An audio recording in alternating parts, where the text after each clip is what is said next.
नमस्कार।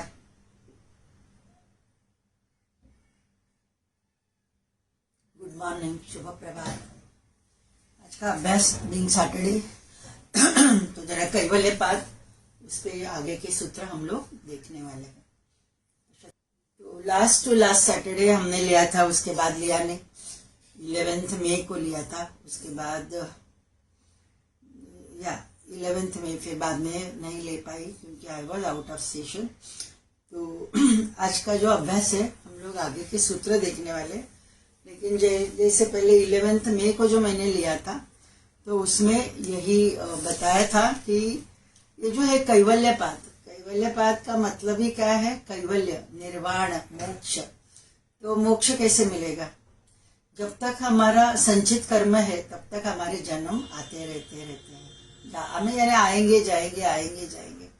तो हमारे संचित कर्म जब भी नील हो जाते, बिल्कुल वो बैलेंस रहता ही नहीं, तो दैट इज नोन एज निर्वाण, that is known as Kaivalya, that is known as मोक्ष, वो उसे बोला जाता है। तो इट्स ऑल कि कैवल्य यानी कर्मों का सिद्धांत उस पे आ जाता है कि हमारे कर्म ही ऐसे होने कि संचित कर्म कितने सारे जन्मों के हैं मेरे, और ये कर्म का सिद्धांत किसको रहता है? खाली मनुष्य जन्म को, क्योंकि मनुष्य ही एक ऐसा प्राणी है, कि एक ऐसा एनिमल है कि जो पास्ट, प्रेजेंट और फ्यूचर उसके साथ जीते रहता है। बाकी एनिमल्स वो उन्हें काल सनातन है, it is just a present moment. बस वो बाकी के सब एनिमल्स, पंछी रहे, सब बाकी के एनिमल्स रहे, they just live in the present. उन्हें कुछ पता नहीं रहता है कौन सा मंथ चालू है, कौन सा डे चालू है, दिन है, रात है, बस उतना पता चलता है बिकॉज ऑफ सनराइज सनसेट, लेकिन कौन सा दिन चालू है तो वो उनको पता नहीं रहता। खाली मनुष्य जन्म में आने के बाद ये हमारा कर्मों का सिद्धांत आ जाता है। और ये भी अभी हमारा जो मनुष्य जन्म मिला है, मिनिमम 777 जन्म होते हैं ऐसे बोला जाता है। मिनिमम, ये मिनिमम मैं बता रही हूँ, मनुष्य जन्म में बता रही हूँ। और इट ऑल डिपेंड्स कि हमारी इवोल्यूशन सोल की कैसे हो जाती है। चक्रों के साथ हमारी सोल की इवोल्यूशन भी रहती है, और ये इवोल्यूशन जैसे जैसे होती रहती है उस प्रकार मनुष्य निर्वाण की तरफ, कैवल्य की तरफ आ जाता है। आप भी ये सब सुन रहे हो तो डेफिनेटली आपकी सोल की इवोल्यूशन किधर न किधर अनाहत चक्र तक आई है, अदरवाइज ये हम लोग सुन ही नहीं पाएंगे। जो मैं आपसे पातंजल सूत्र पे बात कर रही हूँ वो भी कर्म के सिद्धांत पे बात कर रही हूँ। नीचे के जो 3 चक्र है, मूलाधार, स्वादिष्ठान, मणिपुर चक्र, तो उधर जब भी सोल की इवोल्यूशन रहती है तभी वो खाली मटेरियल लाइफ में ही रहती है। They are least bothered about, यानी ये करेंगे, भक्ति करेंगे, पूजा करेंगे, पूजा अर्चा कुछ रहेगी वो करेंगे, लेकिन वो सगुण रूप में रहेगी और डर के मारे करेंगे। इट्स नॉट कि उनकी पूरा भक्ति भाव रहता है, बहुत कम लोगों का रहता है। जस्ट दे फॉलो, अंधविश्वास से फॉलो करते हैं, जो संस्कार करके आए हुए उसके साथ वो चलते रहते हैं। They don't use their brain, they don't use their intelligence में बोलूंगी, बुद्धि का वापर होता ही नहीं उनका। मणिपुर चक्र तक यही रहता है। मणिपुर चक्र तक ईगो, निद्रा, आहार, मैथुन, भय, प्लेजर, वर्ल्डली प्लेजर, बस उसी के साथ है। तो पैसा कैसा कमाना है, मुझे एक मेरा घर है फिर भी मुझे और 2-3 घर लेने की इच्छा होती है क्योंकि है पैसा। हाँ, एक गाड़ी है फिर नई गाड़ी लेनी है, तो कंटेंटमेंट नहीं रहती। जो एक लाइफ में कंटेंटमेंट चाहिए ना, समाधान, वो नहीं रहते, बस और चाहिए। हाँ, और वो पैसा कमाने के पीछे ही रहते हैं, लास्ट ब्रीथ तक पैसा कमाने के पीछे रहते। मणिपुर चक्र तक जब भी इवोल्यूशन रहते, इधर जब भी आ गए अनाहत चक्र पे तो किधर न किधर it is related with the relationships. Heart, Valentine day हम लोग हार्ट वो दिखाते ही है ना, राइट? लव यानी क्या दिखाते हैं? हार्ट दिखाते। तो ये सब रिलेशनशिप से कनेक्टेड है। तो इधर बहुत सारी रिलेशनशिप्स के इश्यूज आ जाती है, और ये रिलेशनशिप के इश्यूज के साथ धीरे धीरे सोल को पता चलता है कि मैंने जन्म ही क्यों लिया। किधर न किधर उसकी वो खोज चालू हो जाती है कि मेरा जन्म क्यों हो रहा है, बार बार जन्म क्यों हो रहा है। और एक बार ये क्वेश्चन मन में आया, देन ही यानी वो डीपली वो उसके साथ रहता है। कर्म क्या है, कर्म का सिद्धांत क्या है, पुनर्जन्म क्या है, तो ये सब उसके क्वेश्चंस आंसर्स उसके मिलने के लिए वो तड़पते रहता है। तो ये अनाथ चक्र की इधर इवोल्यूशन रहती है, तभी हम लोग ये काम कर सकते हैं।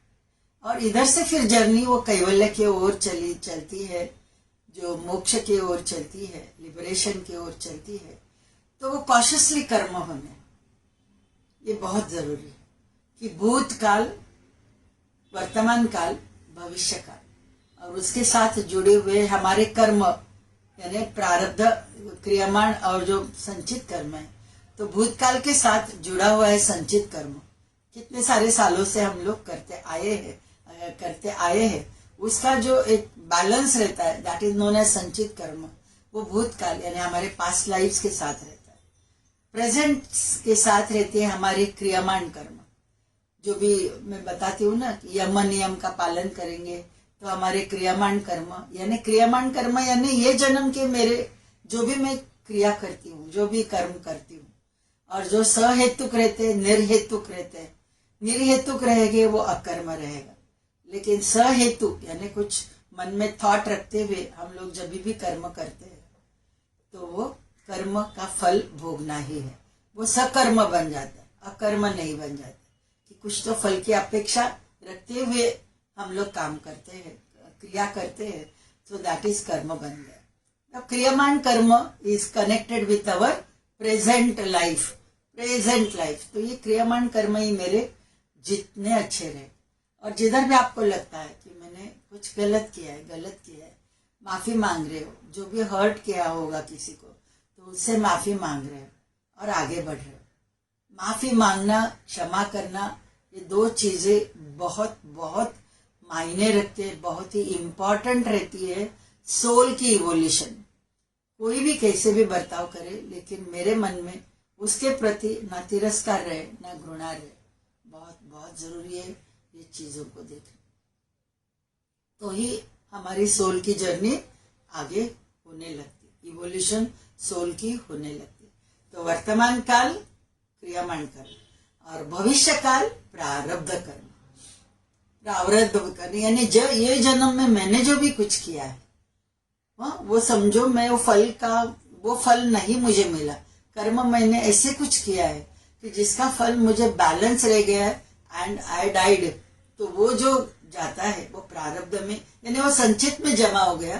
फिर भविष्य काल में वही सोल, नाम अलग रहेगा, बॉडी अलग रहेगी, जेंडर अलग रहेगा, माता पिता अलग रहेंगे, भाई बहन अलग रहेंगे, जो भी अपना रिश्तेदारी है, इट ऑल डिपेंड्स कि जो भी मैंने कर्म जिसके साथ मेरे हुए पास्ट लाइफ में, उनका एक कर्मों का एक ब्लॉक्स को लेते हुए हम लोग जन्म लेते हैं, और वो भी लोग बाद में जन्म लेते हैं, और फिर बाद में हम लोग मिलते हैं अलग अलग जन्मों में, अलग अलग टाइम पे मिलते हैं, कि ऐसे नहीं कि फ्रॉम बर्थ हम लोग जुड़े रहेंगे।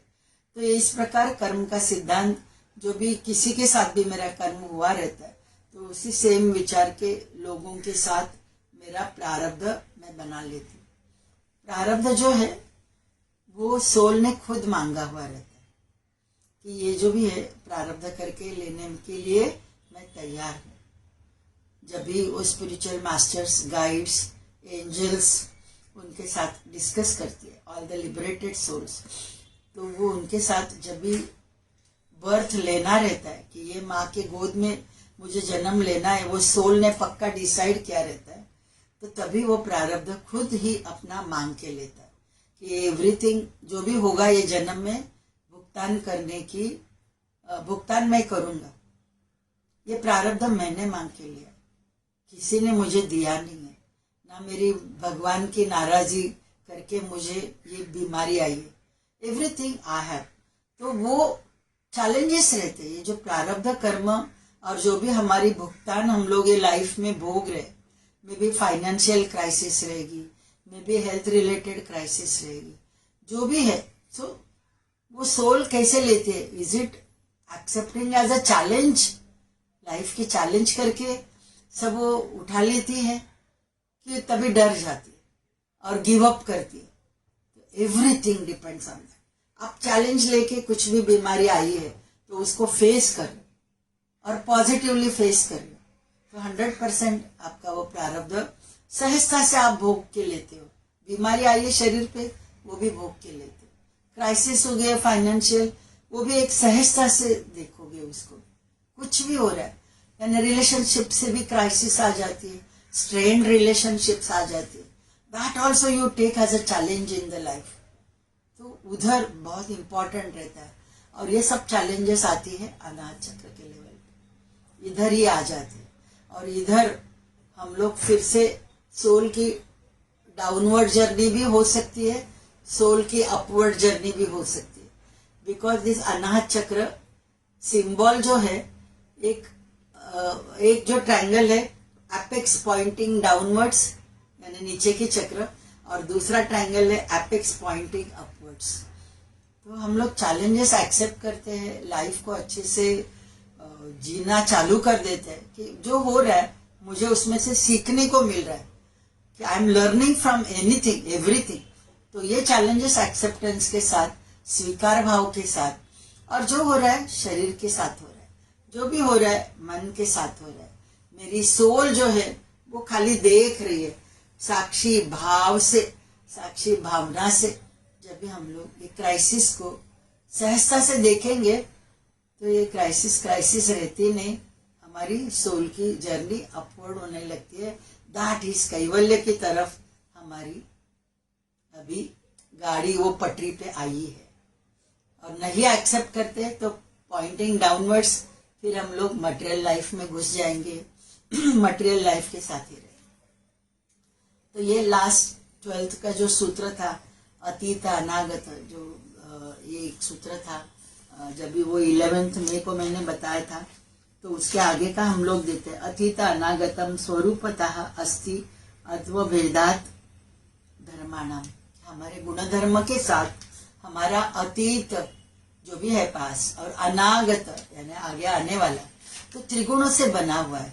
तो यही आगे के सूत्र भी वही बता रहे, एक अलग प्रकार से ढंग से बता रहे। इसके लिए 13, 14, 15, 16, 17 करके मैंने डाला हुआ है। सेम वही रिपीटेशन रहेगी, क्योंकि जितना हैमरिंग रहेगा तो हम लोग ये मार्ग पे धीरे धीरे और आगे बढ़ने की कोशिश करेंगे।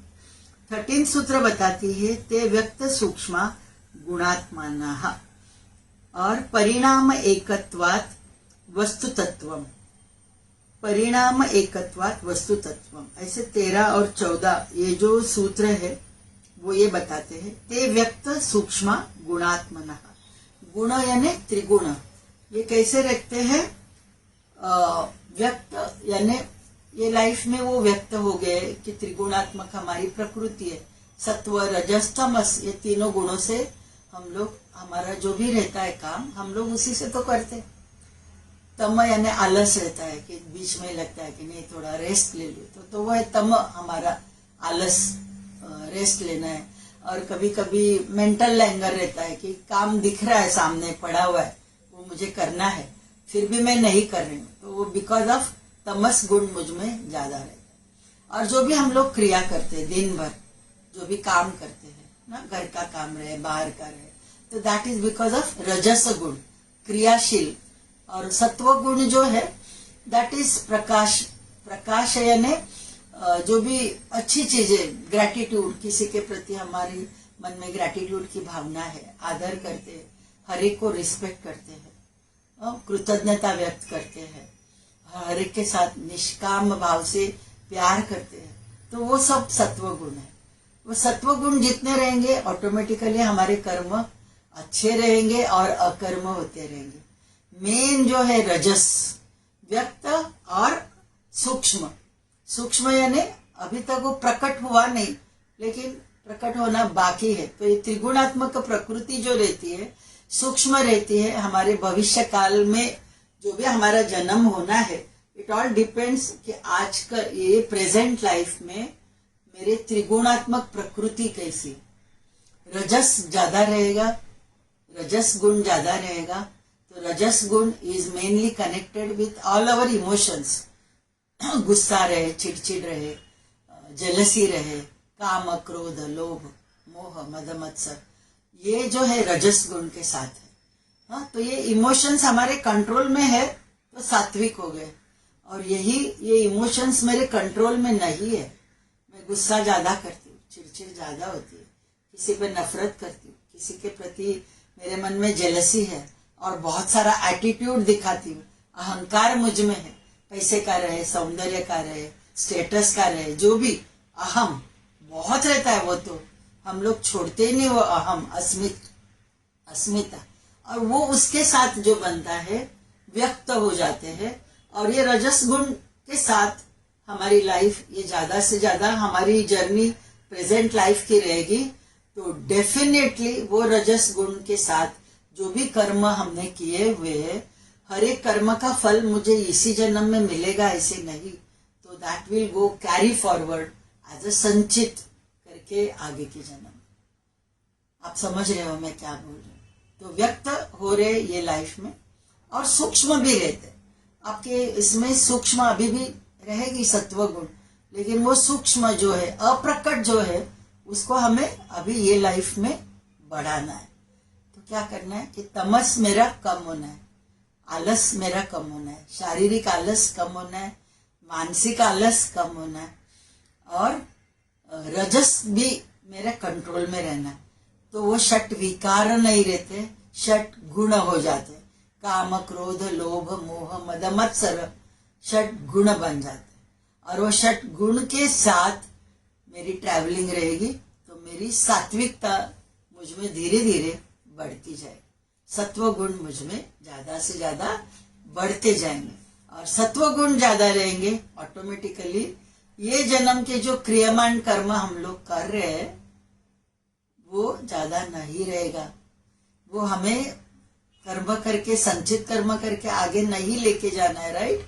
तो क्रियमान कर्म पे ही मुझे फोकस करना है, वर्तमान काल पे ही मुझे फोकस करना है।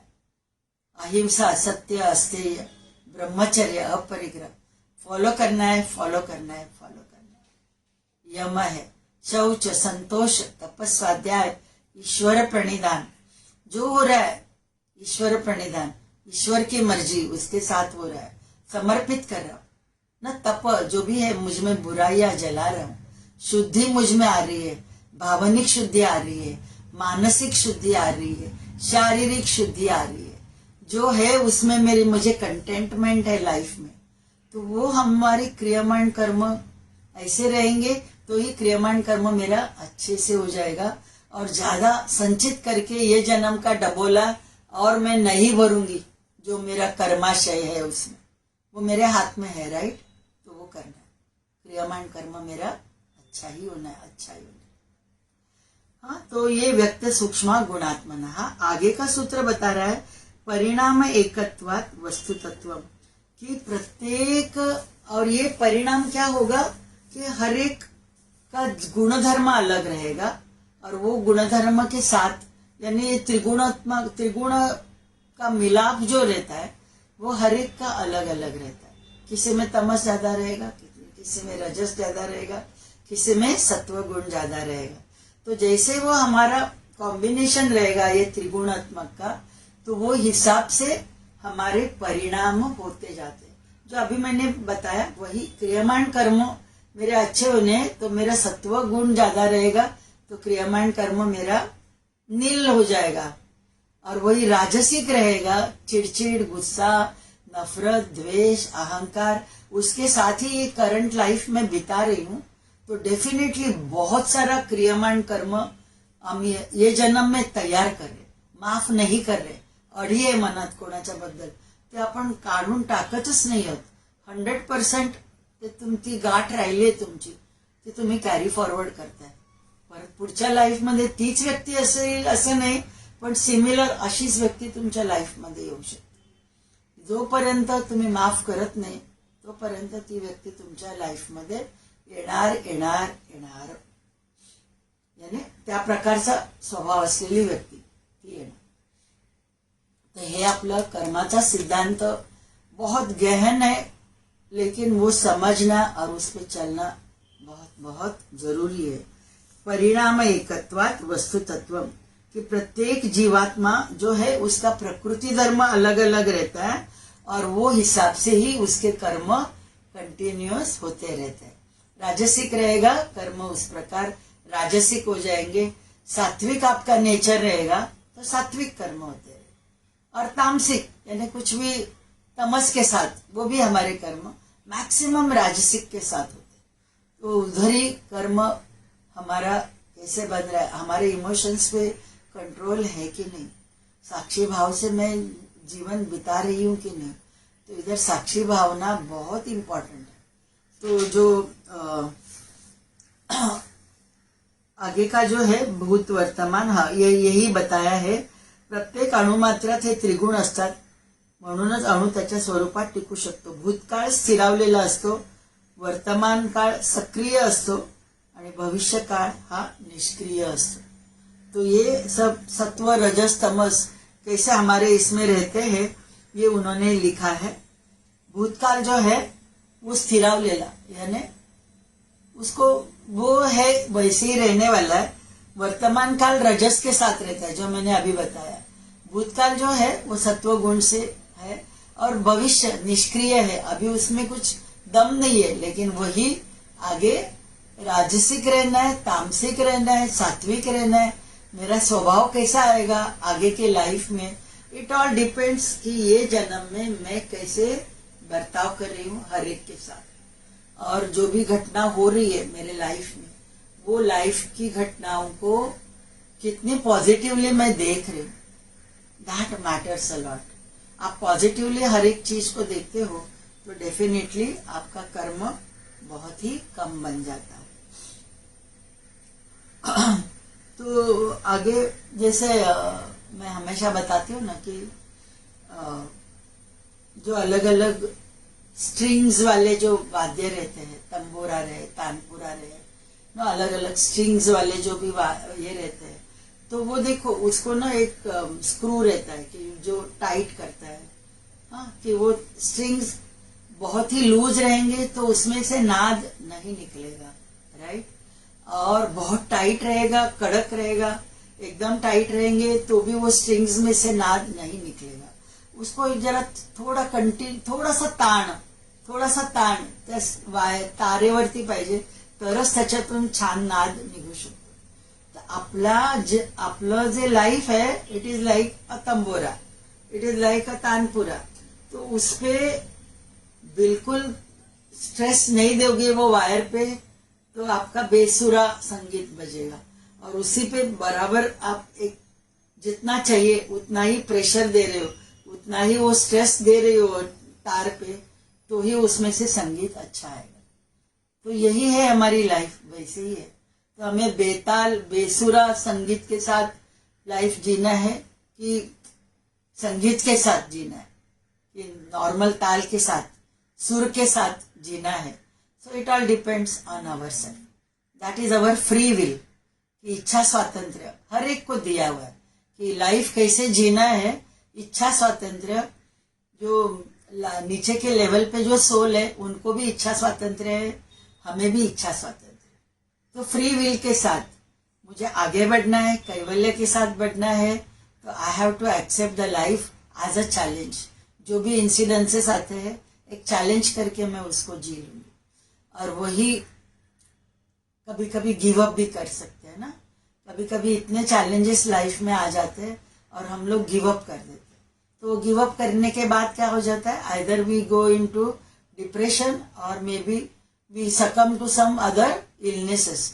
उसके वजह से तो हमें बीमारियां आती। जितना हम लोग क्राइसिस में, मेंटल क्राइसिस रहेगी, डेफिनेटली वो मेंटल क्राइसिस हमारी प्राणमय कोश में आती है, और प्राणमय कोश में जिधर ब्लॉक्स रहेंगे वो हिसाब से वो शरीर में बीमारी आती है। बहुत सारा टाइम मैंने ये बताया हुआ है, राइट।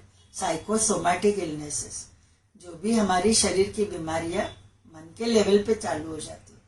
और उसी के लिए तो मन के लेवल पे बात करने के लिए तो ये योग का अभ्यास और ये लाइव रोज फेसबुक पे आना मैंने पसंद किया, और लोगों से बात करती, आपसे बात करती।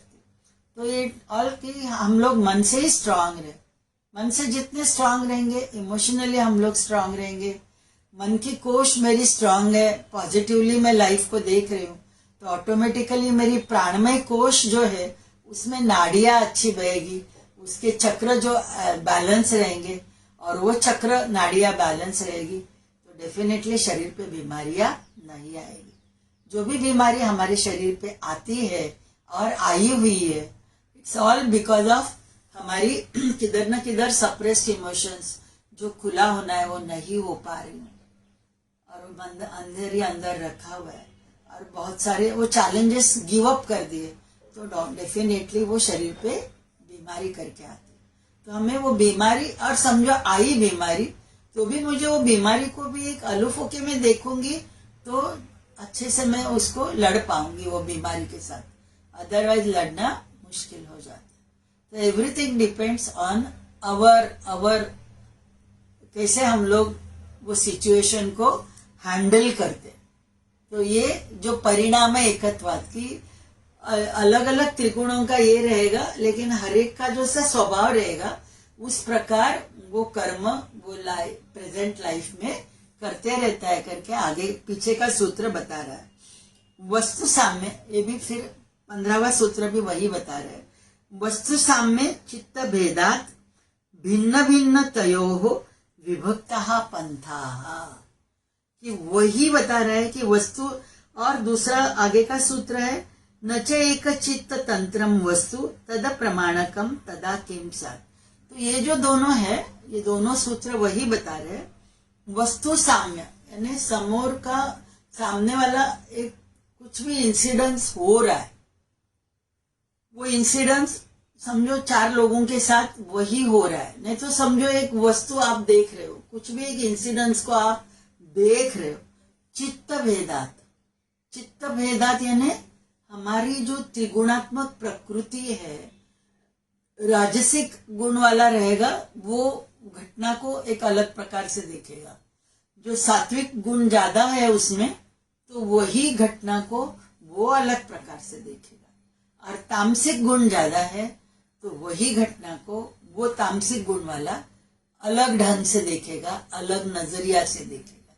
तो एवरीथिंग डिपेंड्स, हमारा चित्त भेद, वस्तु वही है, घटना वही है, लेकिन वो घटना को कैसे देखना और कैसे उसको फेस करना, ये सब किस पे डिपेंडेंट है?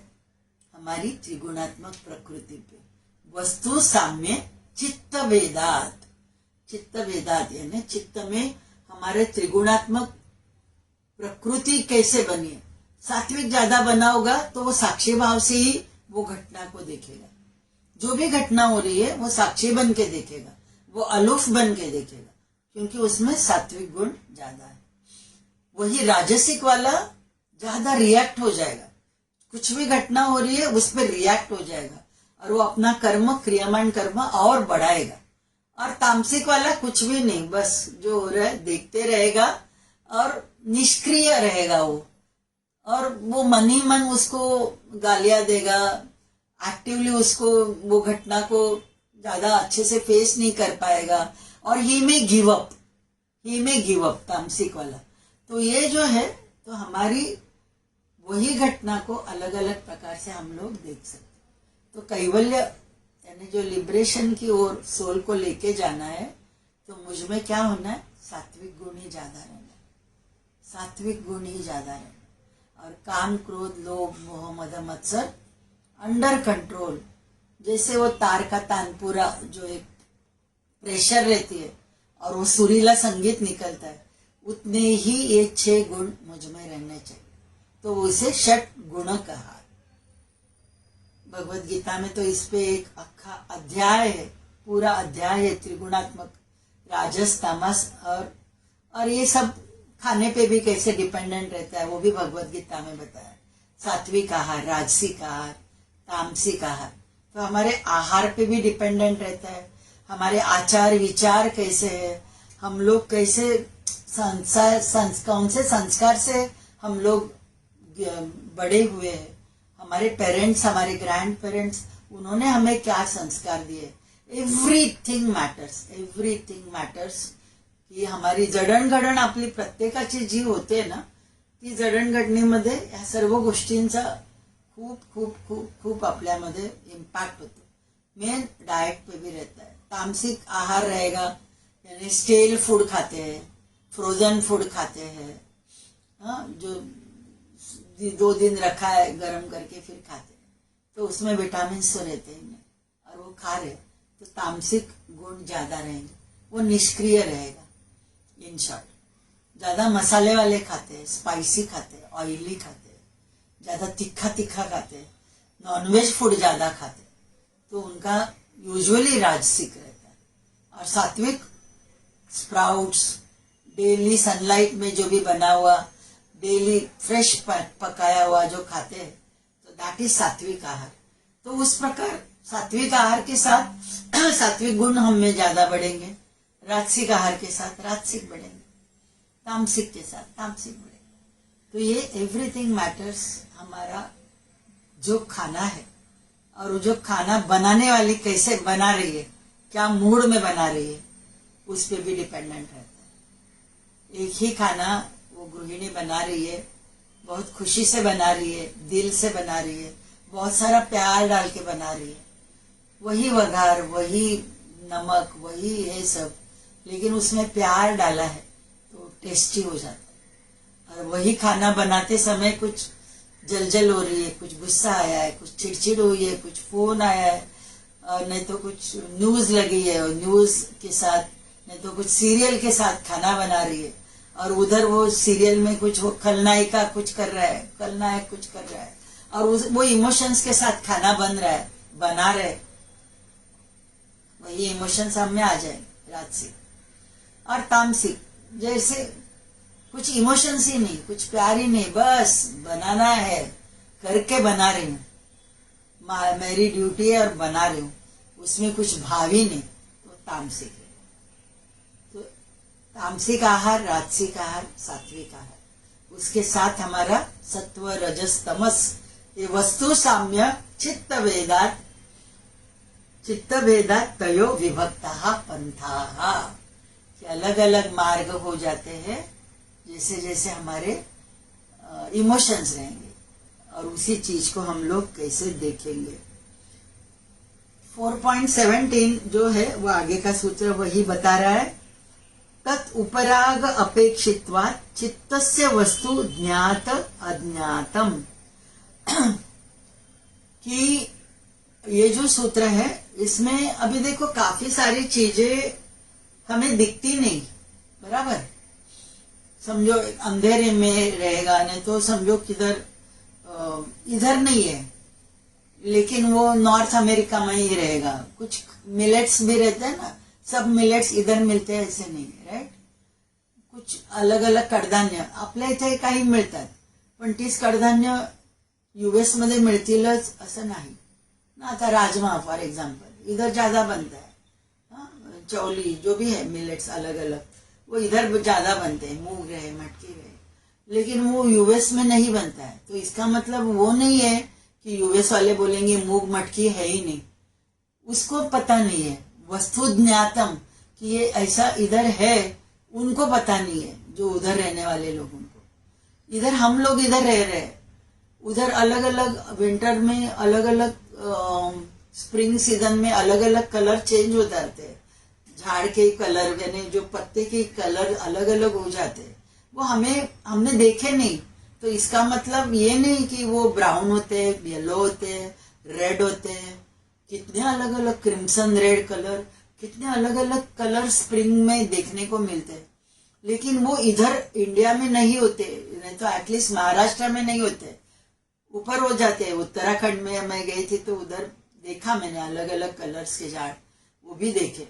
किधर भी हम लोग ठंडे प्रदेश में जाते हैं तो ये सब उधर देखने को मिलता है, लेकिन उसका मतलब ये नहीं कि ऐसा हुआ है ही नहीं, वो है, लेकिन वो चित्त पे मेरी ग्रहण करने की ताकत नहीं है ना, कि जो दिखती नहीं है चीज वो ग्रहण करने की ताकत मुझ में नहीं है। अभी मैं हरे रंग का फूल बोलूं तो हरे रंग का फूल मैं सोच में पड़ जाऊंगी, क्योंकि मैंने हरे रंग का फूल देखा ही नहीं।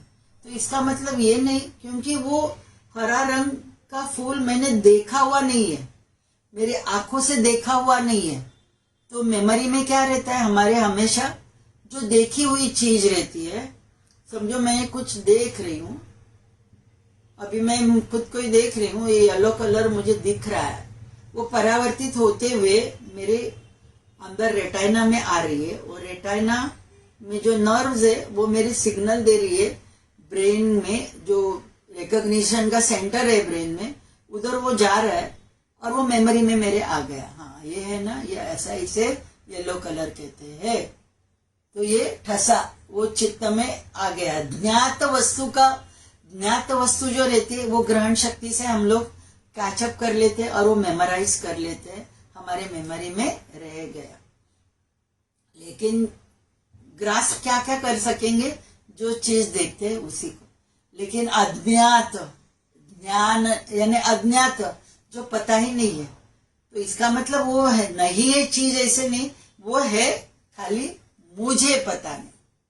तो ये सूत्र ये बता रही है, एखादी वस्तू चित्ताला ज्ञात किंवा अज्ञात असणे हे ती वस्तू किंवा त्या वस्तूचा ठसा ग्रहण करण्याची चित्ताची इच्छा आहे की नाही यावर अवलंबून असतं। ये जो सूत्र जो है, तत् उपराग अपेक्षित्वात् चित्तस्य वस्तु ज्ञात अज्ञातम। तो ये जो 17 सूत्र जो है वो ये बता रही है। अभी इसमें से हमें कैवल्य पे जाना है तो क्या लेना है इसमें से, ये सूत्र क्यों आया है, महर्षि पतंजलि ने क्यों डाला है। तो हमें खाली इतना ही देखना है कि मेरी अभी अपवर्ड जर्नी समझो मुझे करनी है, तो ज्ञात रहे अज्ञात रहे, जो भी है उसको एक अलूफ होके देखना है, साक्षी भाव से देखना। अज्ञात है, मैंने देखी नहीं, इसका मतलब वो चीज नहीं है ऐसे नहीं है ना, कि वो चीज है, किधर न किधर तो है, रहेगी। ग्रीन कलर का फूल मैंने नहीं देखा, इसका मतलब वो ग्रीन कलर का फूल नहीं रहेगा लाइव किधर भी ऑल ओवर द वर्ल्ड, नहीं ऐसे नहीं रहेगा किधर तो वो मुझे अज्ञात को भी एक्सेप्ट करना है। कैवल्य मार्ग में एक बार आने के बाद, सोल की इवोल्यूशन होने के साथ, जो ज्ञात वस्तु रहती है फिर हम लोग उससे अटैच रह जाते हैं। ज्ञात जो भी लोग मैं उनको जानती हूँ, उनसे मैं अटैच हो जाती हूँ। देखेंगे हम लोग ज्ञात अज्ञात इस प्रकार देखेंगे। अभी ज्ञात यानी जो भी मेरे क्लोज रिलेटिव्स रहेंगे, जो भी मेरे घर के लोग रहेंगे, समाज के लोग, सोसाइटी के लोग, तो वो मुझे ज्ञात है। मैं उनको रोज के रोज देखती हूँ, आती हूँ, सोसाइटी में लिफ्ट में मिलते, इधर मिलते उधर मिलते, तो मुझे मेमोराइज हो गया, इसका नाम ये है, इसका नाम ये है, ये इतने उम्र का है, पता है। अज्ञात कितने हैं? अज्ञात यानी जिनको मैं जानती ही नहीं, राइट। अभी रास्ते में चलते चलते कितने लोग मिलते हैं, सारे को थोड़ी मैं जानती हूँ, नहीं, लेकिन वो लोग हैं ना अज्ञात। ट्रैवल करते हैं हम लोग, ट्रेन में ट्रैवल करते हैं, इधर ट्रैवल करते हैं, बात करते करते किसी से अज्ञात को ज्ञात कर लेते हैं, पहचान कर लेते हैं, और कुछ लोग उनको साथ हम लोग बस ऐसे देखते रहते हैं, हर एक के साथ हमारी दोस्ती होती है नहीं। तो अज्ञात ज्ञात दोनों को एक अलूफ होके देखना, साक्षी बन के देखना, तो वो भी हम लोग करेंगे। तो जो भी रिलेशंस के साथ को भी, रिलेशंस में जो भी है हमारे अटैच लोगों के साथ भी हम लोग साक्षी भाव से देखें। बस इतना ही हम लोग इसमें से मीनिंग ले लेंगे कि ज्ञात रहे अज्ञात रहे, दोनों को मुझे एक्सेप्ट करना है, दोनों को मुझे उतनी ही हिसाब से, उतनी ही इंटेंसिटी से एक्सेप्ट करना है।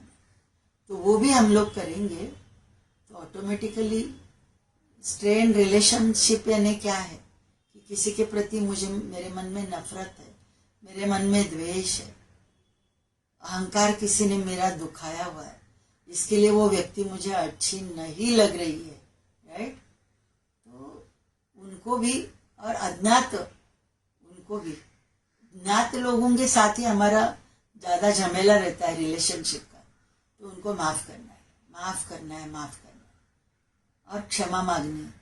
आपको लगता है आपने गलती की है, आपने कुछ गैर व्यवहार उनसे किया है, आपने उनको हर्ट किया है, डेफिनेटली माफी मांगो, क्षमा मांगो। तो हो गया, तुरंत कर्म नील बन जाता है। जैसे माफी मांगते हैं कर्म नील बन जाता है। और क्रियामान कर्म जितना हम लोग नील करेंगे ये जन्म में, अभी के जन्म में, तो मेरा आगे का प्रारब्ध करके संचित में जो जमा होने वाला है ये क्रियामान कर्म, वो मेरा कम हो जाएगा, कम हो जाएगा, कम हो जाएगा। तो बस हमें उसी के साथ जीना है। जितना साक्षी भाव से हम लोग लाइफ को देखेंगे, आने वाली चैलेंजेस को भी देखेंगे। वो चैलेंजेस, और शरीर है, शरीर तो परिवर्तन है, चेंज, परिवर्तन वो तो है ही। हर पल एक नया है, हर मोमेंट नया है, हर पल में चीजें अलग अलग होती रहती है। सब कुछ अनित्य है, नित्य कुछ भी नहीं है। चेंज को मुझे एक्सेप्ट करना ही है। जो मैं जवानी में मेरी शरीर थी अभी वो है नहीं, लेकिन वो जवानी में मैं ऐसे कर रही थी, ऐसे कर रही थी, बस उसी पे हम लोग, और ये शरीर को कोस रहे अभी, बीमार शरीर को नहीं चलेगा। एक्सेप्ट जो है हमारी उम्र, उसको एक्सेप्ट कीजिए। हमारी जो शरीर अभी चल रही है उसको एक्सेप्ट कर लेने। और ये शरीर दिया है हमारी सोल की ग्रोथ के लिए दिया है, हमारी सोल की इवोल्यूशन के लिए दिया है। बस उतना ही शरीर का काम है। बाकी शरीर से अटैचमेंट नहीं चाहिए। जो है चिदानंद रूपो शिवो हम शिवो, कि वो चित सच्चित आनंद करके हर एक में वो लाइफ फोर्स, जो प्योर आत्मा, जो परमात्मा का ही एक अंश करके हम सब लोग जो बने हैं, हर एक में वो है। तो उसका अनादर कभी नहीं होना है, उसको रिस्पेक्ट ही देना है, उसको रिस्पेक्ट ही देना है। तो इधर ही मैं रुकती हूँ शांति मंत्र बोलते हुए। फिर आगे के सूत्र देखेंगे आगे के सैटरडे। तो शांति मंत्र बोलते हुए सेशन एंड कर रही हूँ। तो मेनली ये जो कैवल्यपाद कर्म का सिद्धांत पे ज्यादा बात कर रही है, त्रिगुणात्मक प्रकृति के बारे में ही बात कर रही है। 24 सूत्र तक वही बात रहेगी, और 25 के बाद कैवल्य यानी क्या क्या होता है वो है आगे के सूत्र। 34 सूत्र कैवल्यपाद में है, और अभी हम लोग आधे हमने पूरे किए, 4.17। शांति मंत्र बोलते हुए सेशन एंड कर रहे हैं।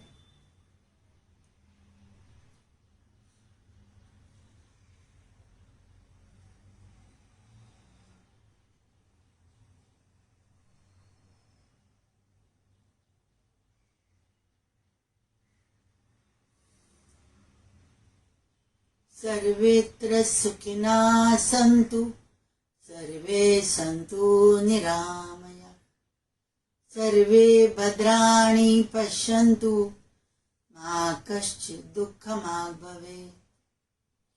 ॐ पूर्णमदः पूर्णमिदं पूर्णात् पूर्णमुदच्यते, पूर्णस्य पूर्णमादाय पूर्णमेवावशिष्यते। ॐ शान्ति शान्ति शान्तिः।